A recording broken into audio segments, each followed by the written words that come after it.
രാജാ സാഹിബ് ഞാനിവിടെ ഒരു കൂട്ടുകാരൻ്റെ കല്യാണത്തിന് പോയി. അപ്പോൾ കല്യാണത്തിന് വീട്ടിൽ ചെന്ന് കഴിയുമ്പോൾ ഒരുപാട് ആർട്ടിസ്റ്റുകളൊക്കെ വന്നിട്ടുണ്ട്. അപ്പോൾ ചെറുക്കൻ്റെ അപ്പം പറഞ്ഞ് ഇത് മണിയറക്കട്ടിലാ പുതിയത് തേക്കാ ഈ പ്രാവശ്യം മേടിച്ചതാ എന്ന് പറഞ്ഞിട്ട് ഇങ്ങനെ വിട്ടേക്കുക. അപ്പോൾ രാജാ സാഹിബും ഞാനും കൂടി പറഞ്ഞ് നമുക്ക് എവിടെയെങ്കിലും ഇരിക്കാമെന്നും പറഞ്ഞിട്ട് രാജാ സാഹിബ് ഇരുന്ന് ഞാനും ഇരുന്നു മണിയറക്കട്ടിൽ പടാക്കി.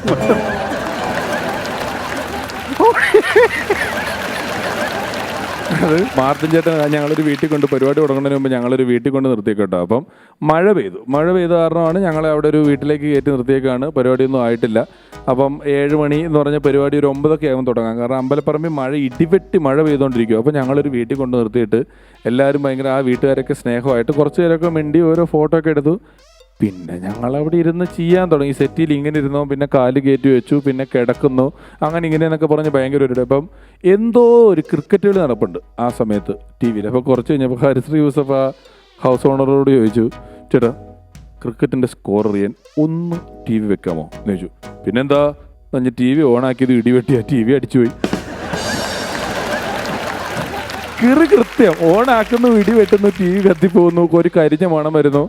പിന്നെ ആ ഉത്സവപ്പറമ്പിലുള്ള എല്ലാവരും ഞങ്ങളുടെ മ്യൂസിക് പരേഡ് കണ്ട് ചിരിച്ചിട്ട് ഇയാൾ മാത്രം